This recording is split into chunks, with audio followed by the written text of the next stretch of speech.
Merci déjà aux responsables diplomatiques qui sont là. Merci à monsieur le député Philippe qui est venu aussi aujourd'hui pour nous accompagner. Merci aussi à tous et aux ASBL qui nous accompagnent dans cette lutte depuis des années déjà. Et je vous souhaite une bonne Merci beaucoup, une bonne séance. À bientôt.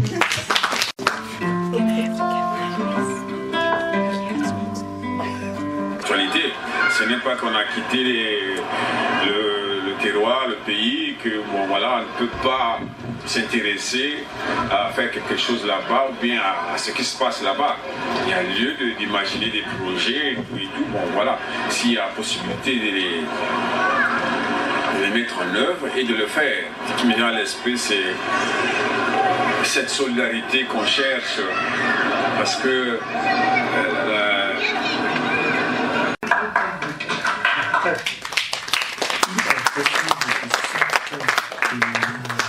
ont été trop choquants pour vous et d'autres l'ont pris avec bonne humeur. Il est important de savoir que mon message est surtout pour rendre visible ou donner la parole à ceux-là qui cherchent où la mettre en valeur. De sens au l'Occident, l'industrie produit quand la politique est partie. Et toutes les 3 secondes, meurt d'un enfant de moins de 10 ans. L'accès à l'eau potable est un privilège de ce temps. Une évidence pour nous, pour d'autres, c'est l'utopie d'un fondement. Vivre au sommet de la chaîne alimentaire, mépriser ses frères, les caresser avec les serres. Je décide qui vit et qui meurt, de ce qui est plaisant de départ, de ce qui me semble. J'entends encore les lions chanter près du mar.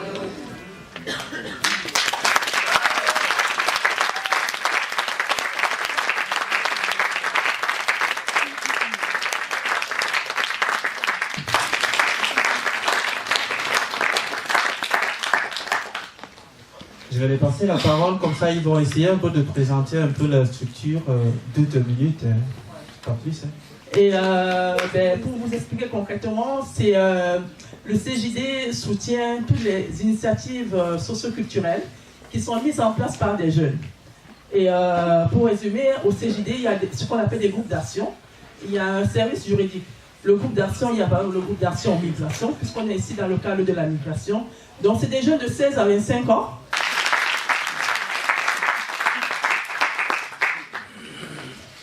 Bonsoir à tous, goedenavond. Moi je m'appelle Els, je travaille à Globa Roma.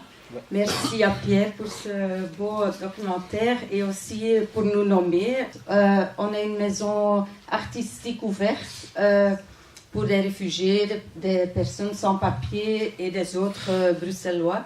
Et c'est un lieu de rencontre, un lieu où des idées peuvent mûrir, pardon. Et on est très content que Pierre est parmi nous et voilà, qu'il est dans notre maison artistique. Vous êtes aussi le bienvenu.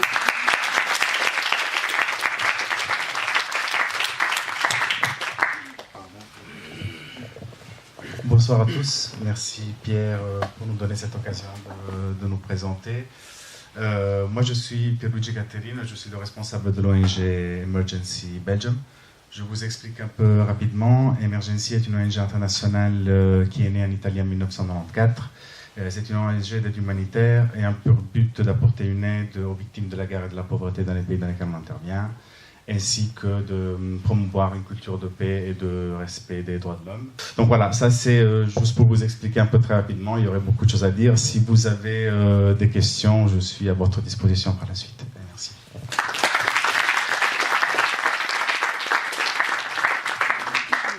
Bonjour, je suis une des représentantes du projet Boza et plus particulièrement de la Web TV Boza, qui est un projet purement bénévole jusqu'à présent.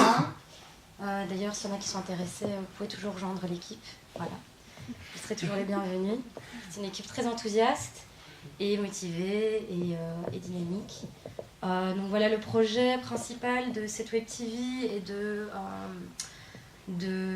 sensibiliser disons, les citoyens, etc., à la crise migratoire, en allant directement à la rencontre des migrants qui sont eux-mêmes les premiers acteurs de ce phénomène, et donc qui sont peut-être plus à même de justement nous parler de cette situation, de leur parcours, de leurs sacrifices, de leurs choix et de leur vie actuelle, et éventuellement aussi de leurs regrets et de leur retour au pays pour certains. Appeler un peu les participants, ceux qui ont témoigné: Seydou, Samba, Arsène.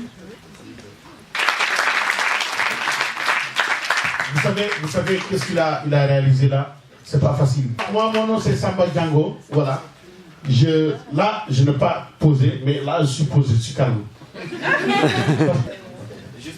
Oui, alors bonjour. En fait, moi je me nomme Arsène Yaté.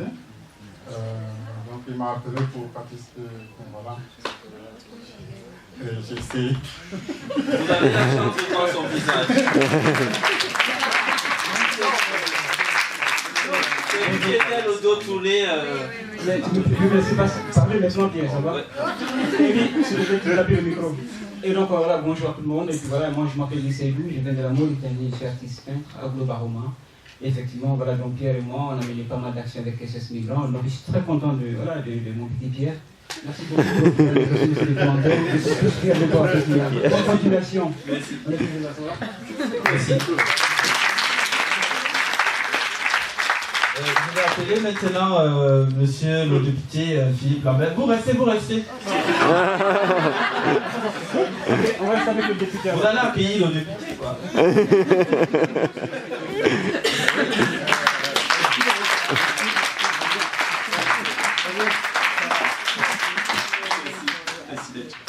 Avant de passer aux questions, j'aimerais bien remercier les responsables diplomatiques de l'ambassade du Cameroun et d'Angola qui sont là.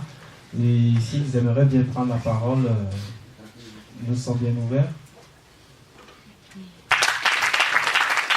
Bonsoir, je m'appelle Christine Bissou, conseillère culturelle à l'ambassade du Cameroun. Et pour moi, c'est un honneur que d'être ici pour visionner ce documentaire tourné par un Camerounais. Et je crois que personne ne choisit ses origines. On n'a pas choisi d'être né en Afrique ou en Europe. Et lorsque un problème se passe chez le voisin, ne croyons pas que nous sommes à l'abri. Parce que ceux qui viennent, comme me disaient les acteurs dans le documentaire, nous sommes tous à la quête du bien-être. C'est le bien-être qui amène les uns et les autres ici. Et nous aimerions, je ne dirai pas, mais eux-mêmes ils le savent, parce que l'Afrique a été pillée. Et nous savons, et elle continue de l'être jusqu'à présent. Et nous voulons seulement que les uns et les autres soient compréhensifs et que l'Europe ouvre les portes quelquefois.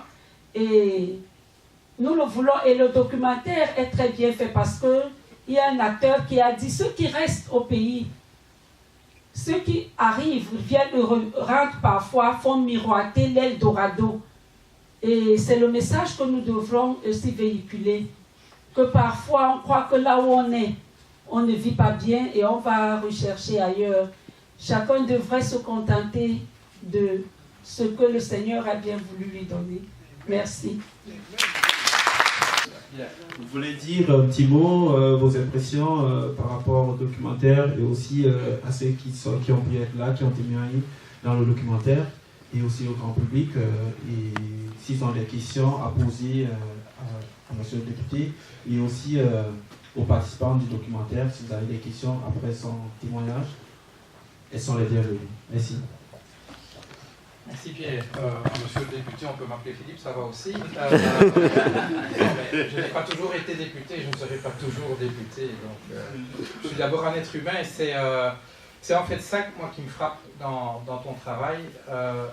Parce qu'en fait, ce qui nous est donné au travers du film, c'est de rencontrer des êtres humains. Et quand on parle dans les milieux européens, c'est dit dans le film, oui, quand un bateau coule, c'est 1 minute de silence au Parlement européen et 5 minutes plus tard, les affaires reprennent. Une intervention en plénière, 2 réfugiés pour 1000 habitants, c'est déjà 2 de trop. La question que nous devons nous poser, c'est comment est-ce qu'on réagit à ça? Parce que c'est vrai que on sent toutes les peurs que matérialise, enfin, que cristallise la question migratoire. Bonjour, vous m'avez vu dans le reportage, dans le documentaire, donc j'anime une association qui s'appelle SOS Migrants, qui a été créée en 2005, suite aux événements de Ceuta, cette enclave espagnole au nord du Maroc, où la police et l'armée marocaine ont nettoyé la forêt de Ben Younesh, qui est une forêt qui se trouve à 2 km de l'enclave, et où vivaient 2 à 3 000 migrants subsahariens qui essayaient régulièrement de passer les grillages qui sont montés de 6 à 12 mètres et au sommet desquels on a placé des lames de rasoir pour finir par décourager ces gens qui ne sont pas découragés pour autant. Et donc c'est suite à ces événements et à la déportation de centaines de migrants dans le sud du Maroc et à la frontière algérienne qu'SOS Migrants a été créé. Question au député. Ici, on est dans une assemblée de convaincus de ce qui se passe. Voilà, donc il n'y a pas des gens qui font des remarques désagréables sur Internet, qui sont plaisants. Moi, je pense que quelqu'un qui n'a pas courant tout ça, quand il voit ce documentaire, il va être sensibilisé. Et moi, je pense que ça va être votre rôle, si vous pouvez le faire, au sein de l'Assemblée de l'Union européenne, de diffuser ce genre de documentaire pour que des gens qui ne sont pas des gens de votre bord politique pensent à se remettre en question par rapport à ça. Je ne sais pas si c'est possible. Alors, je suis d'accord avec vous, mais donc l'initiative que j'ai prise est analogue, mais donc elle n'est pas basée sur ce film, mais bien sur une pièce de théâtre qui a été jouée au National l'an dernier. Ceux que j'ai rencontrés ne m'ont peut-être pas reconnu. Une pièce qui est d'ailleurs jouée partiellement, enfin avec une équipe qui est composée partiellement de gens qui ont connu le parcours du combattant des migrations d'Afrique subsaharienne à ici. C'est une pièce, je ne sais pas si certains d'entre vous l'ont vue. Non. Alors, venez le 7 décembre au Marny. Je vais vous accepter si on me pose quelques questions. Voilà, avec là c'est plus intéressant, les questions sont... Oui. Par contre, ça m'intéresse, le projet Boza, j'ai des bénévoles, je serais intéressée. Alors à contacter Pierre. Ouais, je vais lui demander. Moi j'ai trouvé ce documentaire très intéressant. Je pense que Pierre a voulu aborder le sujet un peu différemment par rapport à ce que j'ai pu voir dans le documentaire sur le thème de l'immigration. Et ce qui est surtout intéressant, c'est le parcours qu'il souhaite faire à travers ces différents documentaires. Avec le premier, le deuxième, le troisième dont il a pu me parler. Surtout cet aspect-là qui m'a intéressé.